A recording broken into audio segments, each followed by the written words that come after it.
Hello, my name is Hilary Seabrook. Welcome to the latest episode of Harmonious World.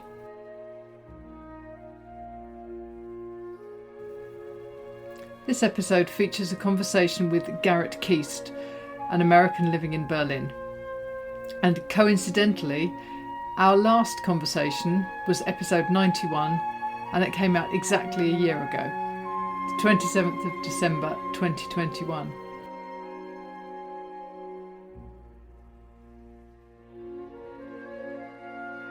This conversation is giving me an opportunity to revisit Garrett Keast's album from 2021 called Transatlantic, featuring the Berlin Academy for American Music. And what you're listening to is Craig Urquhart's Lamentation for Flute and String Orchestra. And I also interviewed Craig for episode 99 of Harmonious World. So I hope you enjoy listening to my latest conversation with Garrett. Welcome, Garrett Keast, to Harmonious World. Thank you for joining me. Big pleasure. Good to see you again. Yeah, indeed. And so Berlin Academy of American Music, lots of exciting things going on that I've heard about. So tell me a bit more about what's happening. Yeah, well, it's the little baby's taking steps now. It's been since we last spoke. I think we spoke a good bit about our first CD, which was released 1 year ago. Actually, last week, Transatlantic, this recording that we made with Onyx Classics there in London, and it did really well, the CD, and it's still getting a lot of good press. We've got a lot of good reviews, and so that was really helpful because that was kind of like the incubator for this orchestra. The first thing that happened, like we recorded a CD first. It was like middle of the pandemic, there was no vaccines yet, even when we recorded it. And we all had to have distance and masks and testing and everything else. And we all thought we were going to die, of course, but we somehow made it, So now we've had some concerts in Hamburg and in Berlin, and now we're about to have I think this is only our fourth or fifth concert coming up in 3 weeks here in Berlin. It's called it's a new series we're calling Lost and Found Composers. Yeah, that sounds brilliant. So lost and found composers. So who are you talking about? Yeah, I mean, I try not to be overly intellectual about that, but I think it's a nice title, and it's really a way. There is a really important composer that's rather unknown, Ursula Mamlock, who is a German American composer, and she it's like there's so many stories like this when it comes to composition and great composers of the 20th century. She was 15 years old in the late 20s, and her family, she was a Jewish family living here in Berlin. She fled first to South America and then shortly thereafter to New York City with her family to get away from the Nazis. And she studied in New York City with several distinguished composers, and then she became a composer, and she ended up teaching at the Manhattan School of Music composition for 40 years. Wow. Yeah, she's quite a distinguished composer even,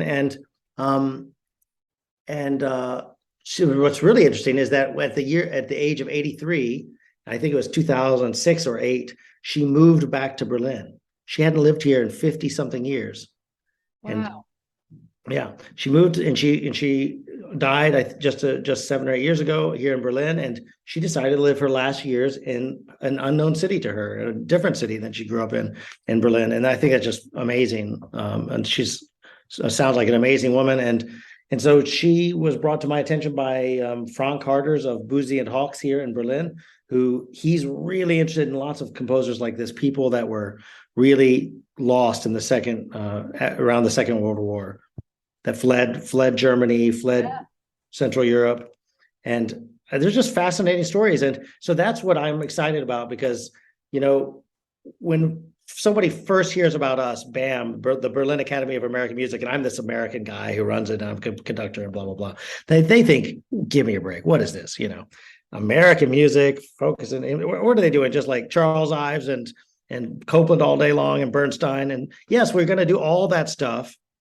But that's just part of it. It's also about really connecting with stories and with these, I think with these great composers like Ursula Mamlock or Igor Stravinsky or Mio, for instance, all who became American are American, yet we're European too, you know? Right. Yeah, that sounds really interesting because, as you say, you could do Gershwin and Copeland all day, couldn't you? I mean, well, I don't know if we could in Germany. I don't know if we could, but I think we might be laughed at a little bit. But I mean, I think people want to hear that. And that's, of course, they want to hear that stuff. They want to hear, especially Gershwin, Bernstein, and Copeland somewhat. And there's an audience for that, of course, and there's the popular pieces are done. But I want to focus on that, and there's an audience for that here. But I think it's really much more interesting to use these immigrant composers as like kind of a real big focus of mixed in completely. So that's how we can mix in Stravinsky or mix in Mio or mix in Hindemith even on a program with Copeland, Charles Ives, Ursula Mamlock, Caroline Shaw, you know?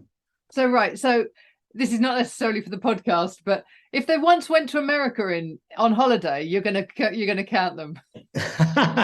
You can put that on the podcast. Well, I mean, I think that's yeah, maybe. I mean, on the first CD, you know, we did Takamitsu, but it's this American piece. It's a piece based off of the Melville Moby Dick novel. Oh, right. Yeah, that's right. I remember that now. Yeah. Yeah. It does sound really interesting. And so talk to me. So you're changing your performance venue, is that right? It's coming in the next year. And well, the next concert here in Berlin is in Siemens Villa. It's a beautiful space. It's a little bit west. It's not really in the center.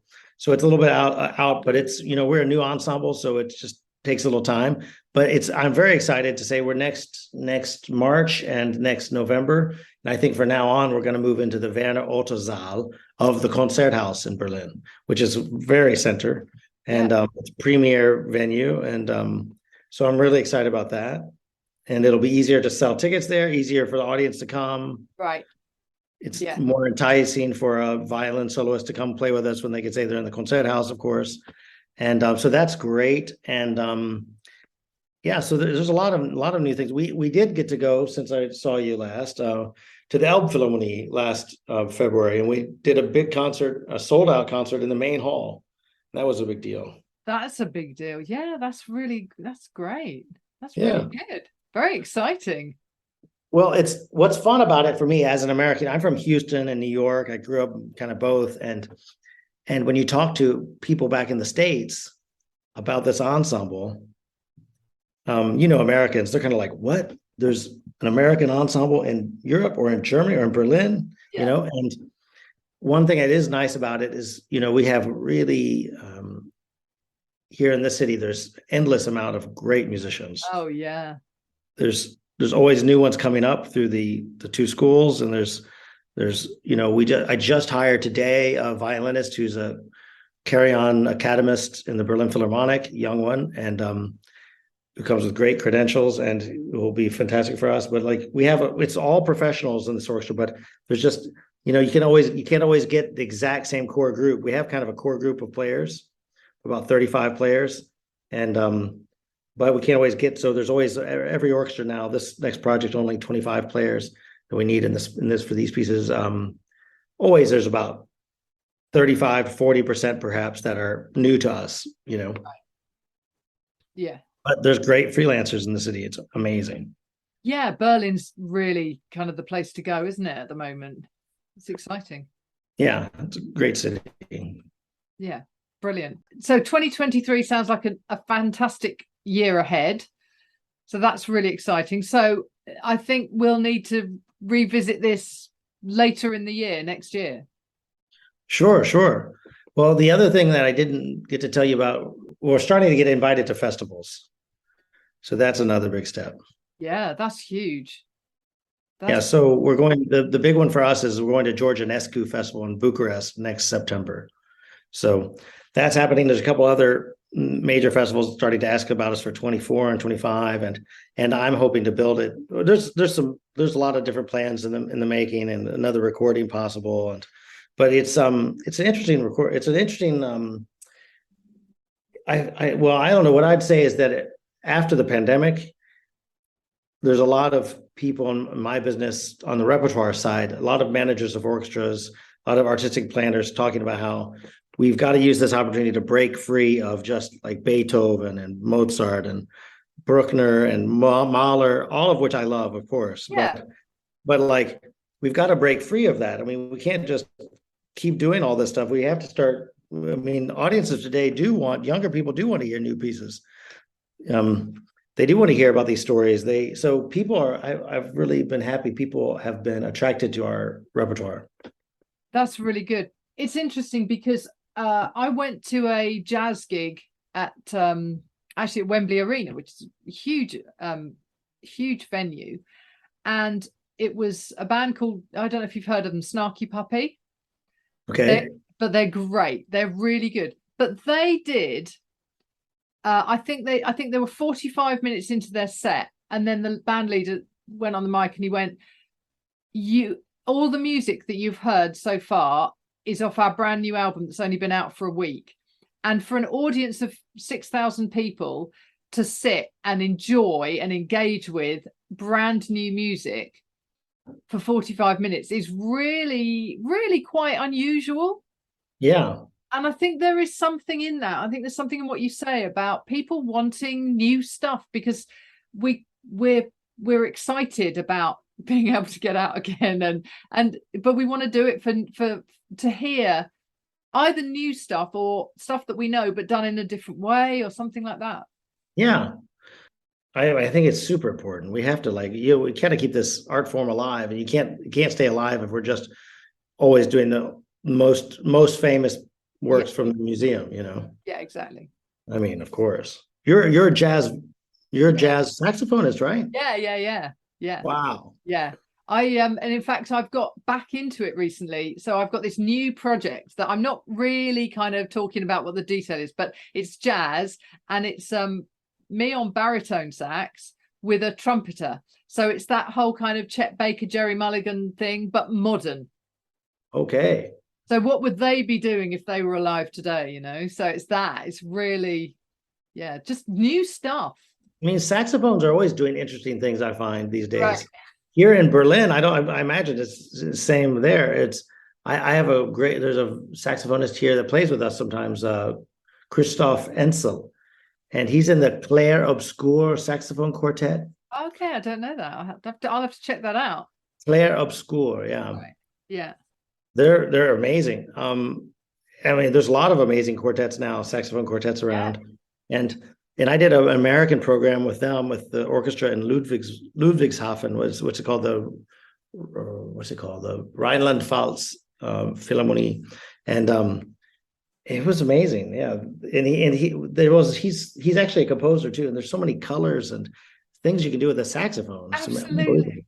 Yeah, and it's interesting because when sometimes I hear a kind of a sax quartet that's doing the same old, and you hear it and you go, yeah, okay, it's really good. You're good at what you do, but yeah, it doesn't add anything. And I think there's so much more that can be added. So yeah, oh, absolutely. Yeah. And it's endless colors, and audience ate that piece up. I can't remember the name of the piece. It's also an American piece, but it wasn't the glass or anything. Right. No. But and then they did a encore, and it was just incredible because they had one person coming at a time into the audience, and it was so quiet, and then it turned into this gorgeous piece, the four of them playing. Wow. Audience was spellbound by it all. So yeah, there's some great new music out there. It really, really is. So yeah, cool. Yeah, fantastic. Well, lovely to talk to you again, Garrett. So thank you too, Hillary. For the time. Thank you. Well, I hope you get to hear us live sometime. We'll hopefully make it to the UK. Well, either you can make it to the UK or I'm going to come over to Berlin, because I'd love Berlin anyway. And I haven't been for about 5 years now.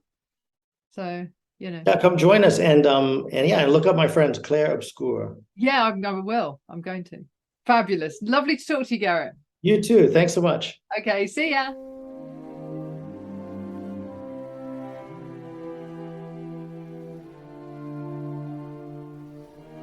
I hope you enjoyed listening into that conversation. I am, in fact, planning my trip to Berlin, hopefully for Easter time. What you're listening to now is Copeland's Appalachian Spring Suite, Ballet for Martha, performed by the Berlin Academy of American Music, conducted by Garrett Keast. And this is Movement 8, Moderato like a Prayer. I hope you did enjoy listening to my conversation with Garrett, and perhaps we'll do another one for next 27th of December. Hope this finds you well and that you had a great Christmas and are looking forward to an exciting 2023. Let's try and make this world a little more harmonious.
Thank you for listening to the latest episode of Harmonious World. My name is Hilary Seabrook, and it's a great delight to bring this series of discussions with musicians and composers and writers and all sorts of people to you.